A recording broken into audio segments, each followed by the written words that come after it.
Comrade John Jr., Comrade Member of Parliament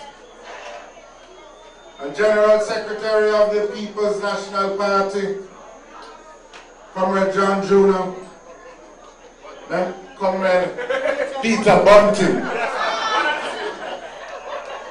I already greeted John Jr. Other members of Parliament from Manchester, St. Elizabeth, St. Catherine, Comrade Brenda Ramsey, the Royal Mayor of the Parish of Manchester.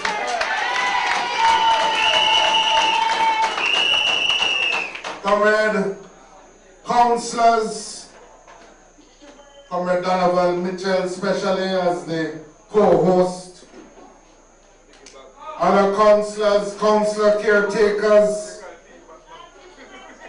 former members of Parliament, and to all the comrades, workers, the warriors, the heroes, the heroines, the stalwarts of the People's National Party, one love.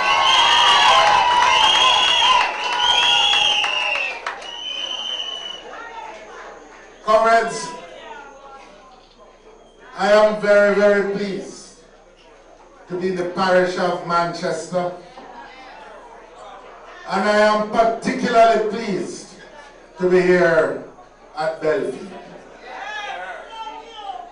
Because the truth is,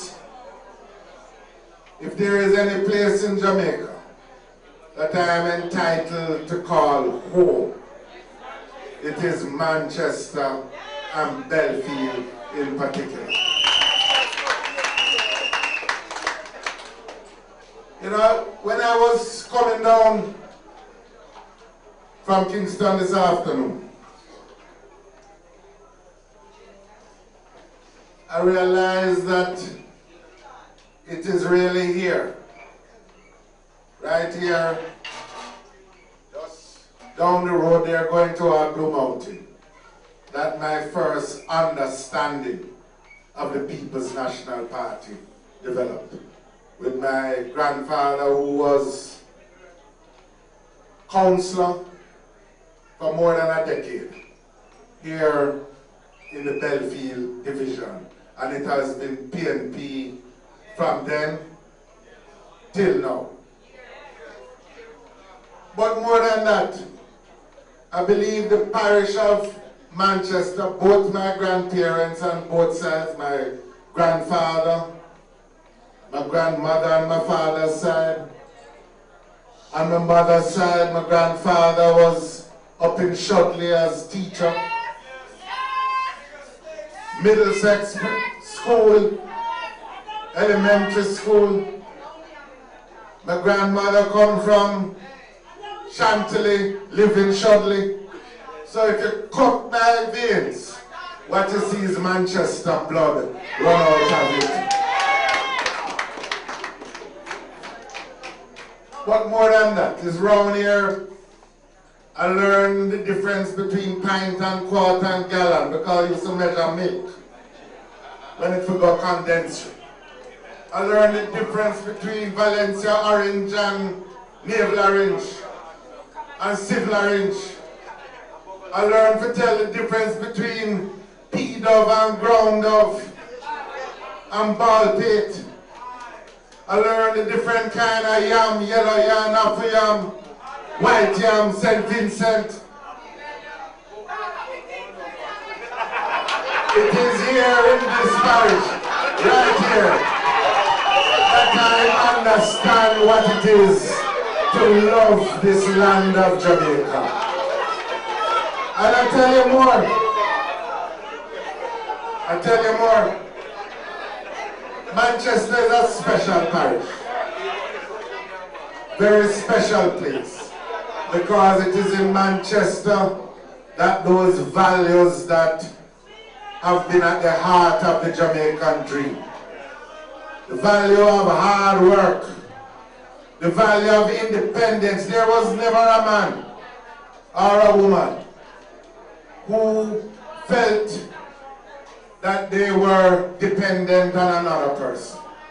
And no matter how humble their surroundings, if them visiting your yard, if it's even 2 grapefruit, or a head of yam, or 2 ear of corn, I'm going to bring to show their independence and their sense of their own self-esteem. And it is those values of hard work, confidence in self, belief in honesty and integrity, love of country and of its people, that have been molded here among the people of this parish, who from the earliest days set out to claim their independence as a people. It is no accident that the sensitivity and the sensibilities of Norman Washington Manley were molded in this parish among the hill people and the struggling people of this very parish. Comrades, that dream that was forged by our forefathers and mothers, that hope of a better place, which offered equal opportunity to every Jamaican, and offered every Jamaican the chance to rise up from the humblest of circumstances, to achieve whatever their talents and ambitions would permit them to achieve. That dream is under pressure today. All around us, we see and feel the signs of crisis. You feel it, every one of you, and especially the women, when you go to the supermarket and you try to buy what you need for your family, and the money, last week money can't stretch this week. The farmer feel it when he wants the fertilizer to put in the field. But the money just rise up, rise up. Remind me of the whole